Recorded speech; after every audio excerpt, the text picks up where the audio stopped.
amazing grace of God. It is an invasion of the sovereign love of God, penetrating the gap of darkness with the overwhelming power of His marvelous light. It bridges the gap between man and God. Take a journey through the amazing grace of God with your host, Sarah Abraham, as she shares the compelling stories of those who walked in His covenant and have overcome by the amazing grace of God. Join us weekdays this fall for Amazing Grace with Sarah Abraham. Welcome to Amazing Grace. I'm your host, Sarah Abraham. We are so delighted you are watching this show. I promise you, you will be blessed. You will never be the same. You will feel and experience the amazing grace of God, how it transforms people's lives. We have such an amazing guest with us, Apostle Buba, all the way from Africa. Pastor, Apostle, welcome to Amazing Grace. Thank you. It's a pleasure for me to be with you today, and it's been a beautiful moment to be able to experience the amazing grace of God, and it's because of the amazing grace that's why we're here today. Which part of Africa are you from? I'm from Nigeria, the northern part of Nigeria. I'm actually from Borno State, Maiduguri, where today it's a major headline around the world where you have the Boko Haram activity. Oh, Boko Haram. That's where the young girls were kidnapped. That's right. Actually, it's just about 40 kilometers away from my home base where these girls were kidnapped. Do you happen to know any of those girls? No, because it's one of the local governments, and that is a Christian school, I heard. Environment. Actually, 80% of the people there, that's where the missionaries settled down. When the missionaries were rejected from my own community, the missionaries went to this village and settled there. And so they were able to build schools, and so the people there are more enlightened, and they became Christians and gave their lives to Jesus. And so it's a Christian community. Okay, that's where those girls were kidnapped. Kidnapped, right. Okay. Tell me a little bit about your childhood, your parents. I was born a Muslim. Actually, I was born into the family of 9. I'm the 7th child. My father is a very, very addicted Muslim, committed Muslim, and we were raised in a very disciplined family, very, very disciplined family. My father was a First World War and Second World War veteran, and he's fought the Second World War with over 24 military medals. Oh, wow. As a very successful... brave soldier. Yeah, brave soldier. And he was highly respected. But he raised his family in this very strong Islamic tradition. And I was raised in that environment. And coming up, growing up, I was trained as an Islamic jihadist.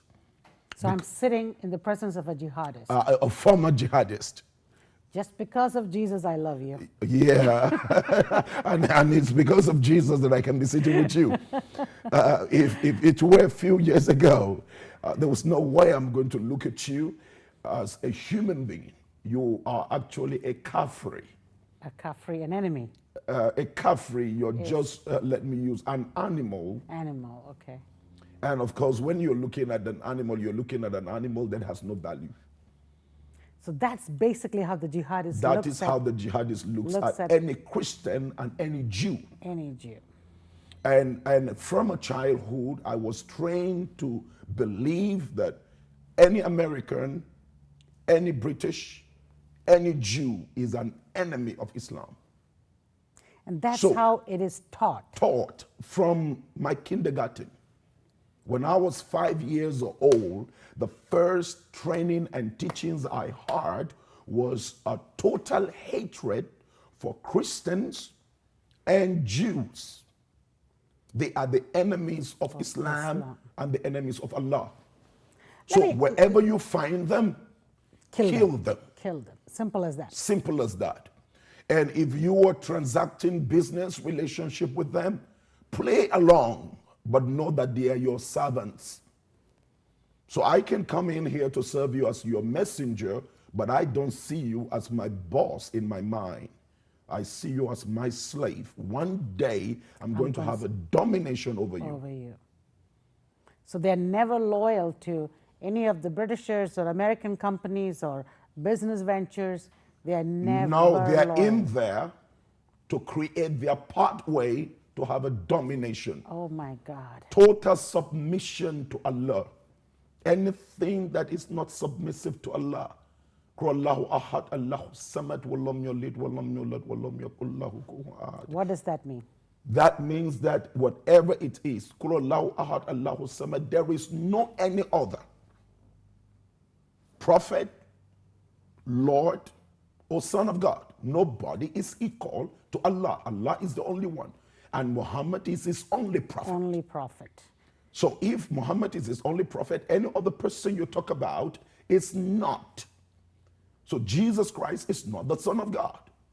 You know, let me ask you this. This is my first interview face to face with a former jihadist. So I have a lot of questions. Is there any way, I have read the translated version of Quran, and where does this hatred, where does this violence, where does this all come from?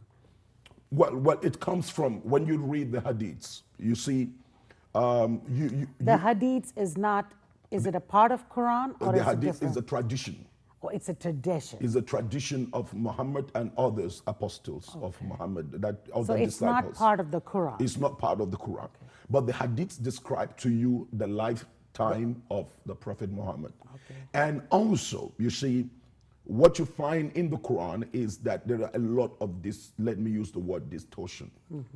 The distortion are, you find certain scriptures in the Quran giving you an instruction to do what the jihadis are doing. So it's interpreted by some mullah or some religious teacher. Yeah, interpreted, but it's direct. It's written there. It is Now, written if there. you read, you will see the place where it tells you about loving the people of the book, which are the Christians. Christians. Now you go further again, you see the same Quran telling you that you should behead and kill these people of the book. So it's there. And it's like I have said, most times people blame the jihadis. I said, no. The jihadis are only carrying out only what the messengers. scripture says. Okay. See, most of the people, when they come on public TV after a terrorist attack or something, they say, Islam is a peaceful religion. Islam does not teach to harm the innocent people, the children and the women. Islam doesn't teach. No. That's why I actually addressed a global conference, and I stated very clear. I said every jihadist, especially a knowledgeable jihadist, is only a function of what is written. There's no way people from Saudi Arabia will just develop themselves just to become jihadists, then in Syria, then in Iraq, then in Britain, then in Nigeria, then in Cameroon, then around the world. You don't find that among the Buddhists. You don't find that among the Christians. Why do you have it in the Islamic religion? Now, if it is something that is just one-sided, let's assume, all right, you have it in Nigeria only, and a breed or a branch of Muslims decided to become jihadists and militant, well, you may say, yes, that's a different thing. But you have well-schooled people. All over the world. Well-educated, well-traveled, well-experienced, very rich, successful. They have lived in developed environments. But you realize they end up sponsoring jihad, or they are partakers of jihadism. Why? So the question comes to the fact is that it's about the book. It's what you read. It's not just about some imams and some teachers. See, no. That is why I asked you that direct question. Yes. That is why, because I felt it too, because, you know, if it is just one sect of people in the same explanation, how is it so widespread? That's right. Okay, they brainwash them. Okay, they brainwash them, but they brainwash everybody. All right, everybody, you're talking about right now, there is a massive enrollment into Islamic jihadism. I mean, when I was born, I mean, when I was trained as an jihadist, we founded the first jihadi movement, the Islamic movement, in 1976. And we were trained not just to go and fight and bomb. We were trained, first of all, to defend the interests of Islam. That's number one. Number two, we were trained to make sure that we take over all the systems. And thirdly, we were trained to make sure that Islam becomes the dominant religion. Okay. Fifthly, if anyone will not submit to the will of Allah, he should be killed. Fifthly, you cannot convert. You cannot convert from Islam to another faith. If you do, there is a fatwa, death sentence against you at conversion. Why? Why do I have to be killed for choosing the way you want to live? The way I want to live. But now you look at it. Why don't you have these movements in the Christian faith? What you find is what the people read from the book of love. Love to your enemy. Do good to them that hate you. So you see Christians that even when they are killed, they are still showing love to the people that are killing them. Because that's what they've read. That's what's in their book. That's what is in their book. So you are what you hear. And you are what you read. So in your family, you were the only jihadist, or your other brothers were on the same path? Yeah, my other brothers were also trained. I went much more into the military aspect of the training, because you do all the training, the military training, the guerrilla training, the man-o-war training, and all of that. I was. And what is the main way they recruit? Simple. You in the Islamic school. Or in the school? Yeah, in the school. And of course, as an ardent Islamic Muslim, my father and my brother, all of us, we go to the Islamic school. So it's natural. You come back from what you call the madrasa, the other school you call the Western school. You go to the Islamic school, and then you sit down there and you read the Quran, you recite the Quran, all the day, and after that you have your homework to go and do, and through that you go to tafsir, and tafsir is where you have the teachings, and then big imam comes and then he lectures everybody. You are having politicians, governors, professors, and all of that, everybody sitting down hearing, and then he teaches, and then you get the principles, the patterns of Islam, and the purpose why you are a Muslim. And so the first thing as a Muslim is not your job. The first thing as a Muslim is not about your family. The first thing in Islam, it's not about the society where you live in. The first thing is submission to the will of Allah.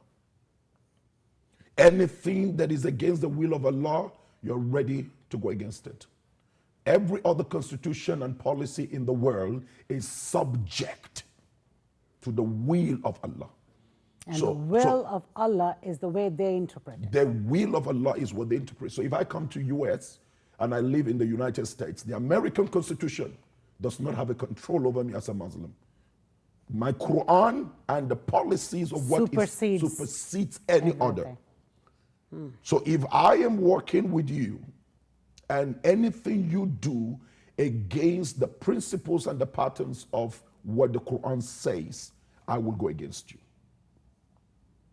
Though you're my employer, I am the employee, but I'm not subject to you in terms of your control above the supremacy of the Quran and my religion. So, the way they brainwash you is saying you have no free will. Nobody has a free will.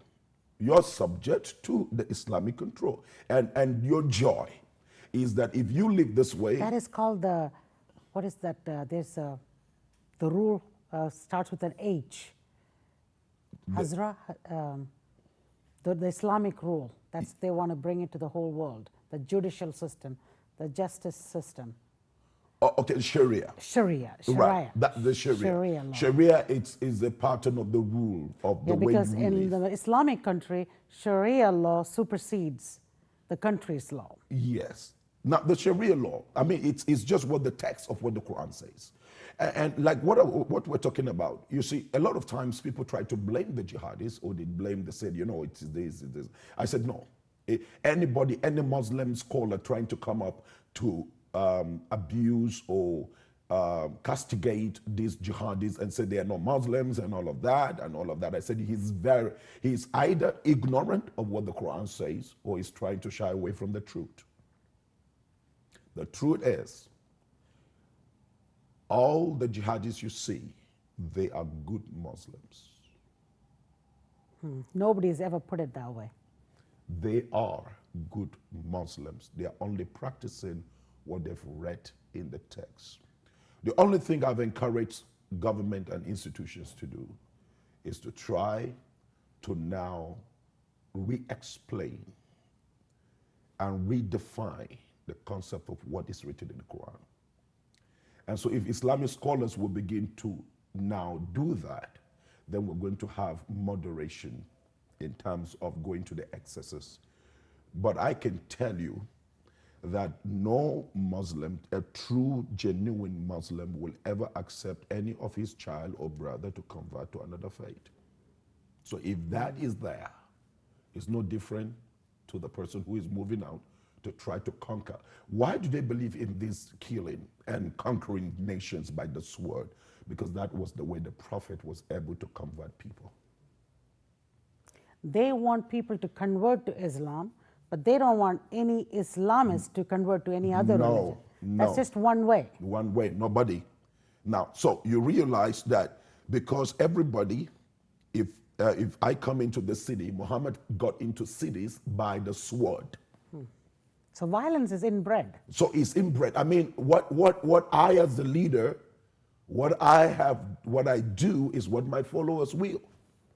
And so this is just what they're doing. I mean, Jesus came, he died, paid the price, and he gave his life for the salvation of humanity. We are following his footsteps. Now, let me tell you the truth. Jesus is a God of compassion and love. And love and mercy. And mercy. And mercy. And grace. And grace. Now, the amazing thing is, people may look at me now to be very fanatical in my faith. I am. Reason is because I believe in everything the scripture says. So you can imagine if I am still a Muslim, I would do the same thing. I don't believe in standing in between. I either believe in this or that. Or that. No, nobody is in between. You are either this or that. Yeah, the Bible says that you're either hot or cold. All right. Not lukewarm. All right. So, and I can't follow Jesus if I don't respect his words. Jesus himself said, if you say you love me, you will keep my commandments. So you can imagine, if Jesus for once, I have always said this in crusades around the world, if Jesus for once have taken a sword to cut anybody's neck who does not believe in him, I would have done 1,000,000 times. But because I don't need two actions of Jesus. You know, even when he was crucified and when Peter cut off that soldier's ears, you see grace and mercy there. Right there. Right there. Right. So that's the example we follow. That's the example we follow. And that's why I said that if I had seen him done a thing in terms of taking an action to cut off, I don't need two. Just one example of my leader is what I follow. So the Muslim jihadis you see, they are only following what the prophet did. This is the way he lived. And this is the way he conquered people by the sword. To just take you a little bit back, I know you're passionate, I can feel it, I can sense it. But how was that you were touched by the amazing grace of God? What changed? How old were you? What happened? What were the circumstances? This is the amazing thing. Because number one, I don't believe in Islam, I mean Christianity. And number 12, I believe Jesus Christ, I give him respect as one of the apostles. Yeah. I give him that respect, okay? Muhammad is the real prophet and Allah is the God I serve. And then I make my submission to him. Allahu Akbar, ashhadu an la ilaha illallah, ashhadu anna Muhammad Rasulullah. Muhammad is the only prophet and Allah is the only one, and there is no equal to him. Now, and I don't listen to anything Christianity. Whatever it is Christian, I destroy. I don't see it. I don't entertain it. I don't have a friend in relationship with a Christian. Not at all. I was an ustaz, and that means that it's like a brother, purified one. So I don't have any relationship with Christians. Now, Jesus Christ, the first encounter I had was 1977. How old were you? I was a young man. I was 20s, 30s? in my early 20s? yes. And Jesus appeared. Now that appearance came in the form of hell. I was done with my day's work, and I got back home. As I was lying down on bed, suddenly I heard a noise, and it was so noisy, and the intensity was very high. And there, I looked up. I couldn't resist it, and I saw this burning fire. And I heard people screaming and crying. So I jumped up, and the fire was blazing. So I jumped out of the bed and was running. And I began to quote certain surahs, certain verses of the Quran. And I was panting. Suddenly, after a while, 3 hours, it disappeared. Came back, narrated it to my father and my brothers. It was very strange. And then after that, I was back to my jihadic movements and all of that. Then in 1980, the second again revelation. Now in each of these encounters, I was becoming worse. I was getting more addicted. More radicalized. More radicalized, because I said no. So 1980, I had the second appearance.